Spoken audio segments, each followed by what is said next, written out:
This is John Taylor Gatto, three-time New York City Teacher of the Year. In 1991, while still New York State Teacher of the Year, Gatto abruptly quit his job and took out a one-page op-ed in the Wall Street Journal. I've taught public school for 26 years, but I just can't do it anymore. For years, I asked the local school board and superintendent to let me teach a curriculum that doesn't hurt kids. But they had other fish to fry, so I'm going to quit, I think. I've come slowly to understand what it is I really teach. A curriculum of confusion, class position, arbitrary justice, vulgarity, rudeness, disrespect for privacy, indifference to quality, and utter dependency. I teach how to fit into a world I don't want to live in. I just can't do it anymore. I can't train children to wait to be told what to do. I can't train people to drop what they are doing when the bell sounds. I can't persuade children to feel some justice in their class placement when there isn't any. And I can't persuade children to believe teachers have valuable secrets they can acquire by becoming our disciples. That isn't true. Government schooling is the most radical adventure in history. It kills the family by monopolizing the best times of childhood and by teaching disrespect for home and parents. An exaggeration? Hardly.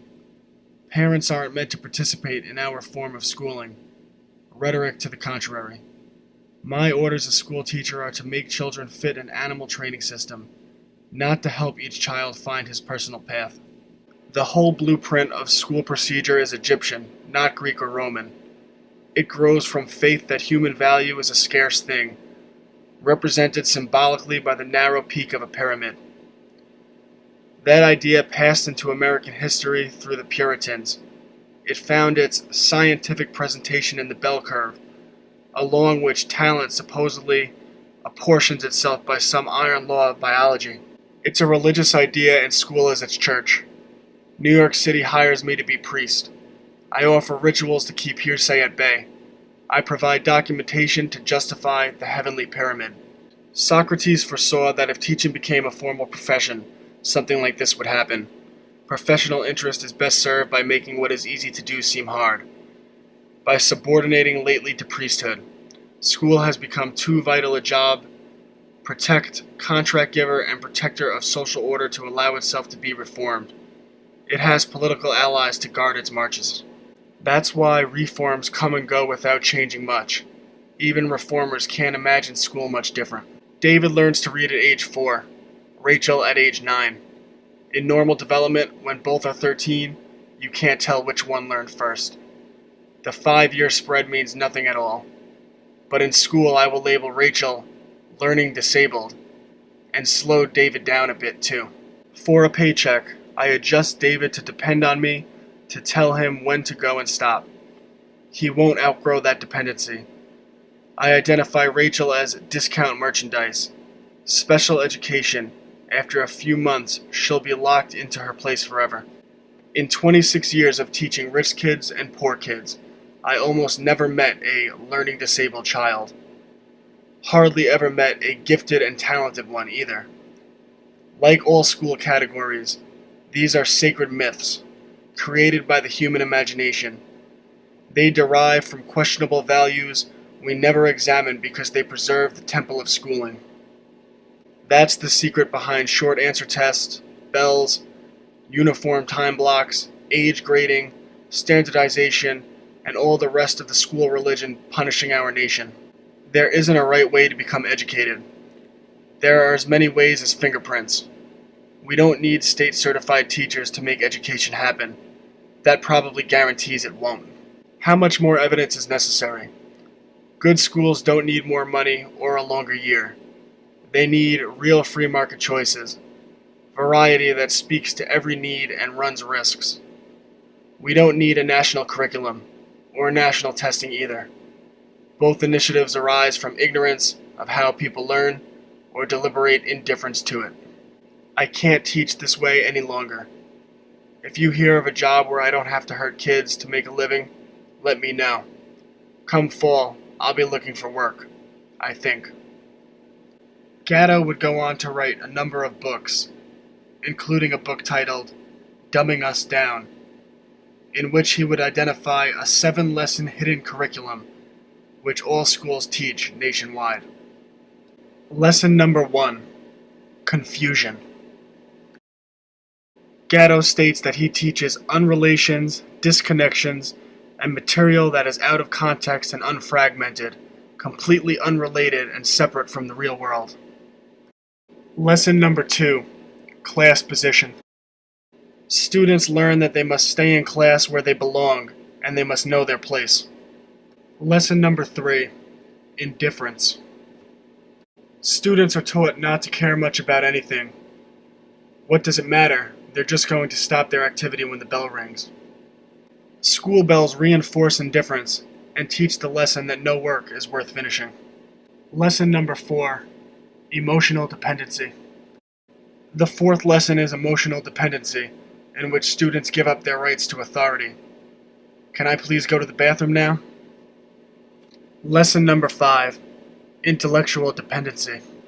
Students are taught that they must wait for other people to make meaning out of their lives, and that good people rely on experts who are better trained than themselves. Students don't choose the direction of the curriculum, follow their interests, and they look to authority figures for the answers. Lesson number 6: Provisional self-esteem. Children are taught that their self-respect should depend on expert opinion, that people need to be told what they are worth, as if some letter score or some grade could ever determine the infinite potential in the mind and the creativity of every child. Lesson 7: Surveillance. Students are taught that they will always be under surveillance by an authority, whether that's by the school authority, by employment once they get a job, since they've been stripped of their creativity and are unlikely to own businesses themselves, or more ominously, by Big Brother, the government, who will always be watching. Gatto would go on to point out that children spend the majority of their developmental years sitting in a classroom or staring at a television, which itself pushes negative cultural messages and strips children of any creativity that they may have. High schoolers all over the country take out $100,000 loans, go to college and major in something trivial, sociology, where they have no actual skills when they graduate, unable to pay back their loans, subjugated to a lifetime of debt and government dependency. Look at what the American education system produces. Look at the college campuses. Hordes of indoctrinated youth, so intellectually incapable that they try to shut down the free speech of anyone who disagrees with them, rather than engaging in intellectual debate. The result is extended adolescence, a country where 13-year-olds act like 25-year-olds, or 25-year-olds act like 13-year-olds. It's not clear which is which. If you care about this country, then understand the only way the people will get the country back is by ending the monopoly over the mainstream media and by fixing the American education system, which is really an indoctrination system designed to take the creativity and individualism away from children all across the country. The education system needs to be decentralized, unfederalized. It needs to be sent back to the states, to local authorities, to the parents, to the family.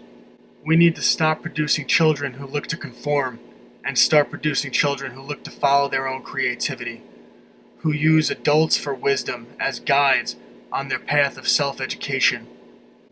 This will allow children to get real-world experience, find the value in their own creativity, their own worth, and improve self-esteem nationwide. If the end goal is independence and self-sustainability, then independence has to be encouraged from a young age. If the goal is government dependence and capitulation to authority, then keep the system just as it is. Support my grassroots media for as little as $1 a month at www.patreon.com. Tom Anderson.